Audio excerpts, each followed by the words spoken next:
오늘도 기도의 자리로 나오신 여러분들을 축복합니다. 기도의 씨앗을 심는 이 시간을 통해 하나님의 음성을 듣고 그분의 뜻에 우리의 마음과 삶의 초점이 맞춰지는 역사가 임하게 될 줄 믿습니다.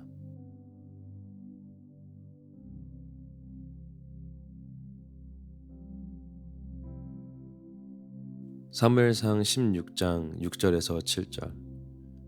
그들이 오매 사무엘이 엘리압을 보고 마음에 이르기를 여호와의 기름 부으실 자가 과연 주님 앞에 있도다 하였더니 여호와께서 사무엘에게 이르시되 그의 용모와 키를 보지 말라. 내가 이미 그를 버렸노라.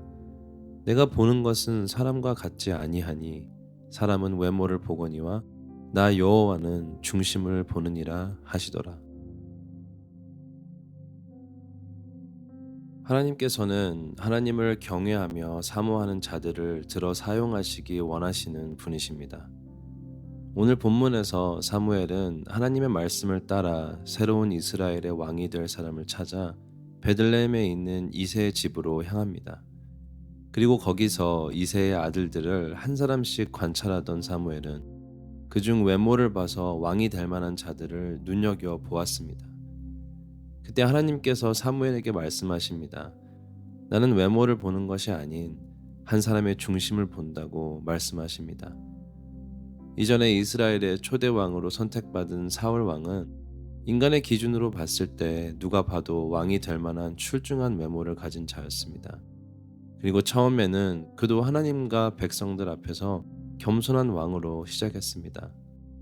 그러나 그의 마음 깊은 곳 중심에 하나님을 향한 진정한 경외함과 사랑이 없었기에 그는 하나님의 백성의 왕이 될 자격을 박탈당했던 것입니다. 그러고 보니 사무엘 또한 어찌 보면 별 볼 일 없는 제사장을 돕는 어린아이였을 때 하나님의 부르심을 받았습니다. 그리고 오늘 본문 말씀을 읽다 보니 이새의 집의 아들들 가운데 가장 어리고 아무도 그가 왕이 될 거라고 예상하지 못했던 어린 소년 다윗이 하나님의 선택을 받게 되는 것을 봅니다. 그리고 다윗의 이야기를 계속해서 읽다 보면 다윗이 어렸을 때부터 무슨 일을 하던 여호와 하나님과 함께 동행했고 어떤 위험하고 어려운 순간에도 여호와 하나님을 의지하여 두려움 없는 삶을 살았다는 사실을 알게 됩니다. 그 누구도 보지 못하고 알지 못했던 이 소년의 여호와를 향한 믿음을 하나님께서는 눈여겨보시고 계셨습니다. 그리고 우리의 삶에서 다시 한번 돌아보게 되는 것은 나는 내 주위에 있는 사람들을 얼마나 눈에 보이는 것으로만 판단했는지 하는 생각입니다. 우리의 학교에서, 직장에서, 지역사회에서, 심지어는 교회 공동체에서도 우리의 눈에 보이는 것에 너무 많은 초점을 맞춘 결과 하나님을 향한 그들의 마음을 헤아리지 못하지는 않았나 생각해 봅니다. 아직은 조금 성숙하지 못하고 조금 더 인내하고 기다려줘야 하는 자들이 우리 삶의 곳곳에 많이 있을 수 있습니다.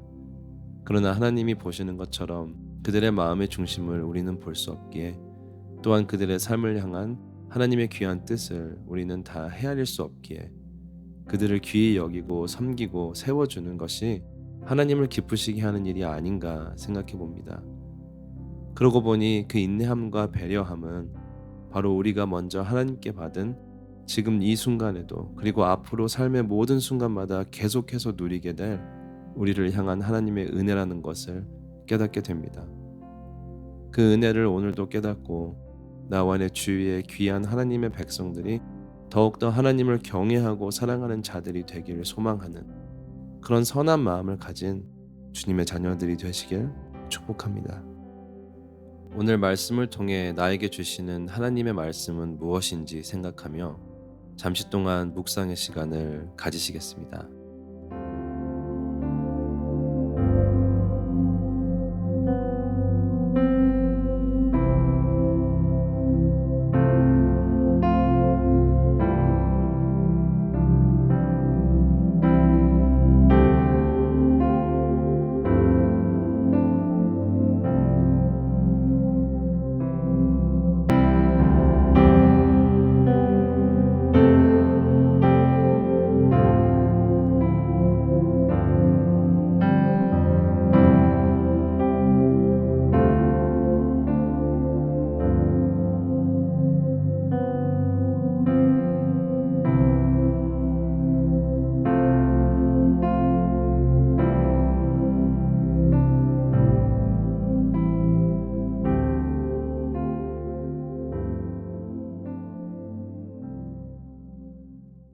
함께 기도하기 원합니다. 요즘 나는 얼마나 하나님의 눈과 마음으로 내 주위의 귀한 영혼들을 바라보며 섬겨왔는지 생각해 보기 원합니다.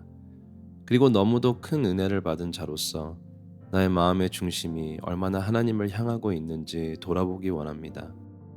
주님께 간구하십시오. 먼저 내가 주를 더욱더 경외하고 사모하는 자가 되게 해달라고 간구하십시오. 그리고 나의 주위에 있는 자들을 하나님의 눈으로 바라보고 또 그들이 하나님을 더욱더 사랑하는 자들로 성숙할 수 있게 그들을 섬기는 자가 되도록 기도하십시오. 이어서 우리의 지역교회를 섬기는 목사님들과 교육자들을 위해 기도합니다. 그들의 마음이 계속해서 하나님 앞에 합당한 자들로 설 수 있게 축복합니다. 그리고 진정한 하나님의 마음으로 그들에게 맡겨진 하나님의 백성들을 잘 섬기고 도울 수 있는 지혜와 사랑과 섬김의 마음으로 더욱더 부어달라고 간구하며 이 시간 함께 기도하시겠습니다.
열방을 위한 기도의 시간입니다. 오늘은 특정한 나라가 아닌 디지털 세계의 AI 기술에 관한 기도를 하기 원합니다. 최근 급속도로 발달하는 AI, 즉 인공지능 기술로 인해 우리의 삶과 일터의 환경이 많이 변화하고 있습니다. 우리에게 많은 도움이 되고 있는 기술이지만 여러 오용과 남용의 위험성도 있는 것 같습니다. 최근 보도된 한 사건에 의하면 미국 동부에 있는 뉴저지의 한 고등학교에서 남학생들이 인공지능 기술을 이용해 만든 실제처럼 조작한 여학생들에 대한 성적인 딥페이크 이미지들이 유포되었다는 소식이 전해져 이슈가 되고 있습니다.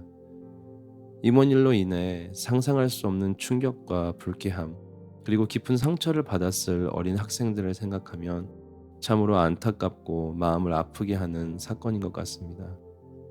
전문가들은 기술 발달로 이런 딥페이크 이미지 만들기가 갈수록 쉬워지면서 범죄에 악용될 가능성도 커져만 간다고 지적합니다. 그리고 이런 딥페이크 기술로 만들어지는 이미지의 90% 이상이 음란물에 쓰인다는 사실은 더욱더 안타까운 현실입니다.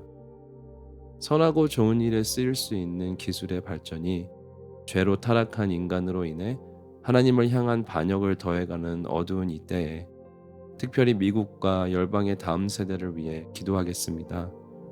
죄로 인해 무감각해진 많은 자들을 만나주시고 그들의 마음을 만져주셔서 더 이상 정욕을 위해 사는 것이 아닌 하나님의 뜻과 마음을 쫓는 삶을 살아가는 자들이 되도록 기도합니다. 그리고 이런 어두운 때에 교회가 일어나 이 시대의 젊은이들을 바른 길로 인도하는데 하나님의 도구로 사용되기를 주님 앞에 간구하겠습니다. 이 외에 우리의 각자 기도 제목을 주님께 계속해서 아뢰며 함께 기도로 나아가시겠습니다.